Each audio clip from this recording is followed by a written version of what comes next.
Coach Fickell, if you want to go with a statement, then we'll move into questions. Well, it's been a while, and the crazy thing is usually by this time you kind of have your routines of things kind of set and ready to roll. There's a lot of routines that aren't normal right now, and there's a lot of things that we're still, outside of the actual game that we're still trying to piece together. Just because obviously the first game of the year, and with all the other things and stipulations that are going on, that more than anything, I don't want to take away from the football side of things, but there are a lot of different things that us as coaches are having to do. So hopefully we can keep our kids out of that stuff and they can just focus on playing, because it's been probably 2 months of practice without hitting somebody different, and I think more than anything that's what they're looking forward to. And still being a few more days to practice, it makes it really, really difficult. So happy that we got those 20 days out at higher ground. The next month that we spent back here kind of off and on, trying to have some semblance of preparation, but not doing too much and not doing too little has been quite a unique situation. And but more than anything, I think everybody is really, really excited for Saturday. Hi, Coach. How we doing? Good. How have the kids handled that transition now back to game week? Because I know it's been kind of weird with, a couple days a week and ramping down, but now they've got to fully ramp back up. I mean, again, we're going into what we would say is a normal Wednesday practice today. So they handled it good yesterday. I still think that there's a lot to be done, and there's a lot to be able to handle. So it's not easy. It's not easy because everybody's so anxious to get out there and play like you would be in any normal game.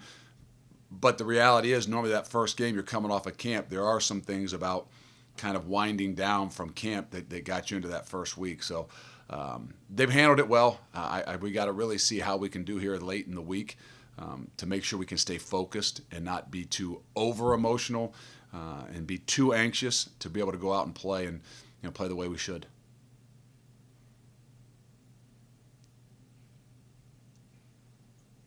Okay, so we'll go with your questions if you got them. Coach, can you give us a scouting report on the Governors? And what exactly you're looking for, I'm not sure. But, I think it's a tale of two teams. I think in week one you saw, a really kind of energetic and fast football team. Week two, I think it was really difficult because some things happened really quick and the thing got out of control. But more than anything, I think you're looking at a team that this is their last game. And I think our guys got to make sure they understand that this is kind of their season. They have a 3-game season, and they're going to come in with nothing holding back. And they have athletes, they have players. They're going to give us a test in many different ways. But what it really comes down to is us, and us focusing on ourselves, us focusing on the things that we need to do and what we need to control. And not as much about who they are. Doesn't mean we aren't studying. Doesn't mean we don't know exactly what they do out of what formation and what defense and things like that. But always in week one, and it's our week one, you got to really focus on yourself, and you got to make sure you're doing the little things the way you need to do them and get yourself into those routines of not just preparing to play the game, but actually in playing the game. Coach, it's been just over 3 years since your first game, the first time you guys played Austin Peay. What do you remember from that game? And I'm sure it feels like longer than 3 years ago. I remember that if Brian Wright didn't tip a ball and catch it probably there in the red zone, it would have been even tighter than it already was. It's not a blur. It's still something I remember. I can remember the formation that they gave us that we had a lot of trouble with running option back out the backside. But more than anything, I just remember that it was a scramble, and there was nothing that felt really comfortable. And I'm not comparing this year to that first year. I'm not comparing their team to what their team was 4 years ago.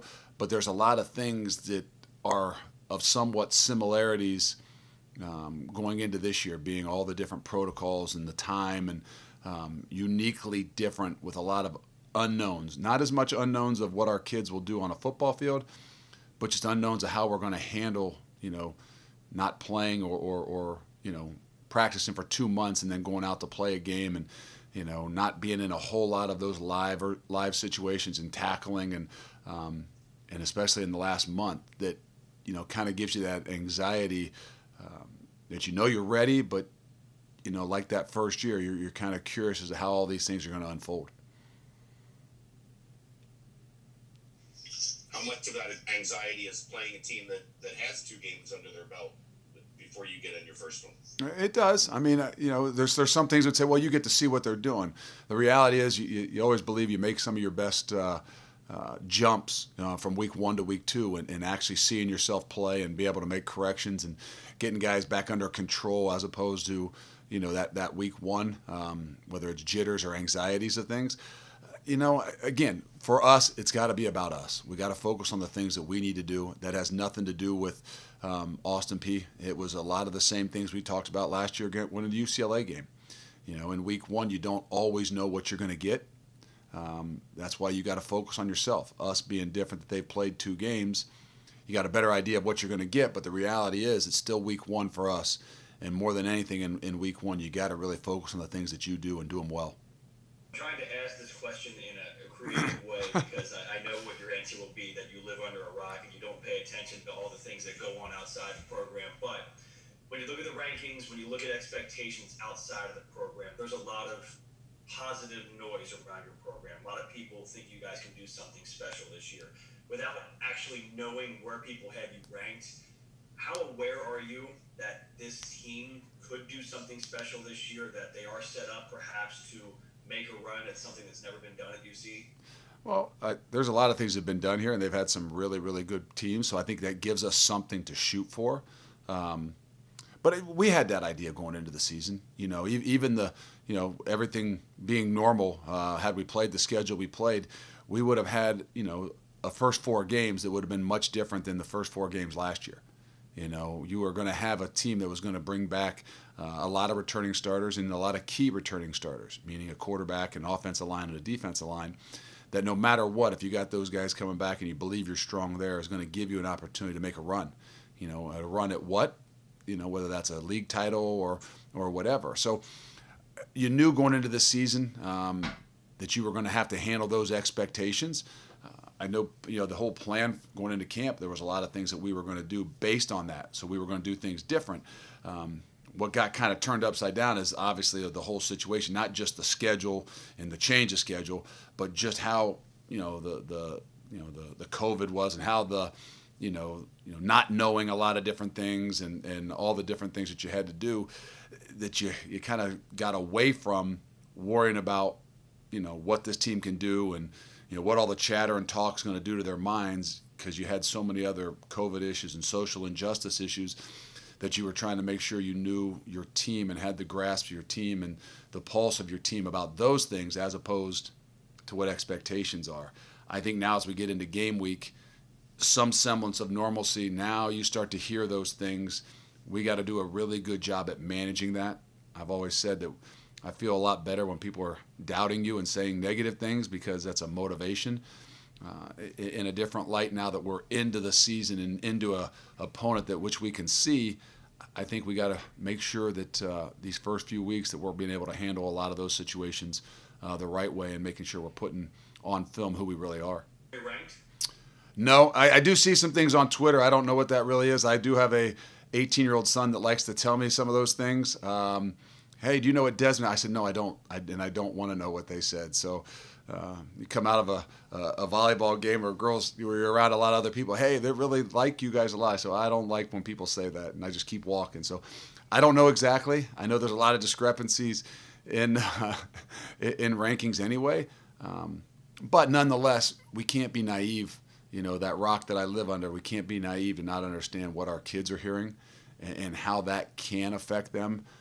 And we got to really do a great job. Not just me, but I mean as a whole, as a coaching staff and as leaders of this team, we got to do a really good job at making sure our guys understand how we got to this point, why we got to this point, and what we need to do to keep it going. Coach, how you doing? I'm doing well. I want to ask you, you got any incoming guys that you expect to play a lot this week?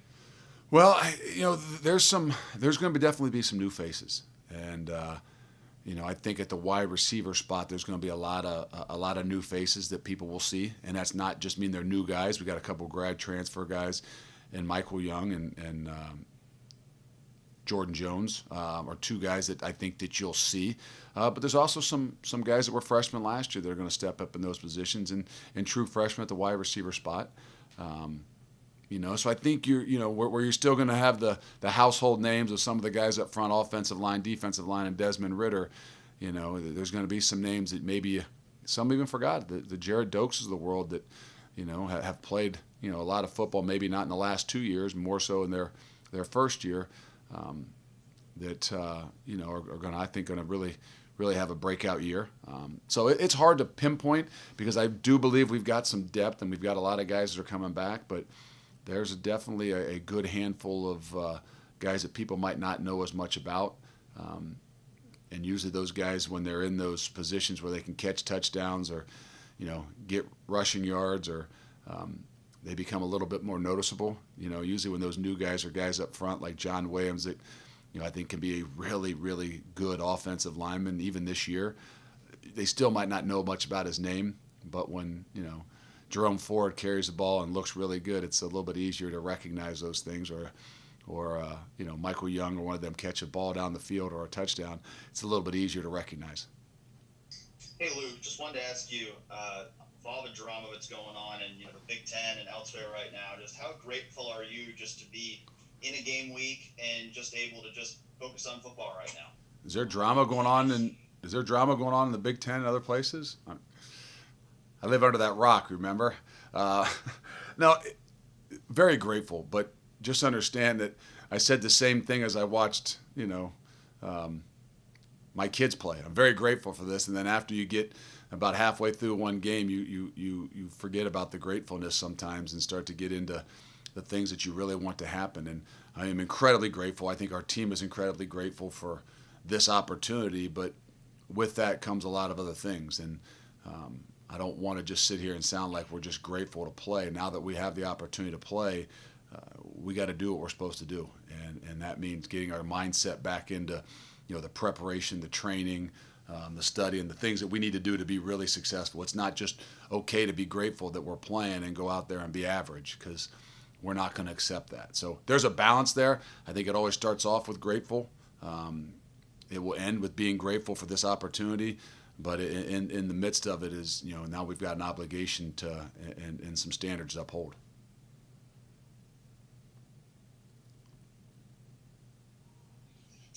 Coach Lovings from Austin Peay talked yesterday about getting tested 3 times a week the past couple weeks for Pitt and for you guys, and that whole process on there. And I'm assuming it's a similar process for you guys this week. What's that been like on your side of things? Sunday, Wednesday, Friday. We've still got some more to go. So it's inconvenient, but again, that's another one of those things that's just a great reminder. Actually, I think it's better, not just because we're getting tested so that we know where we are, but it's also a great reminder to our guys.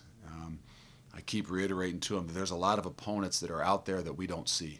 Obviously, COVID is one of them, but when you're constantly reminded because you're being tested, it's really hard to relapse and to just become complacent. So I think in a lot of different things, I think the testing is going to help us throughout the entire year to make sure we don't lose focus on the things we need to do to still have the opportunity to play. And you can start to forget about those things. You can start to forget about, obviously the coach. You can start to forget about the social stuff that's going on within our country because you get thrown into game week and, the preparations and the opponents that are obvious to see. There's a lot of the things that we got to make sure we understand that are out there that we still got to be able to handle. And I know that happens to us both mentally as well as emotionally.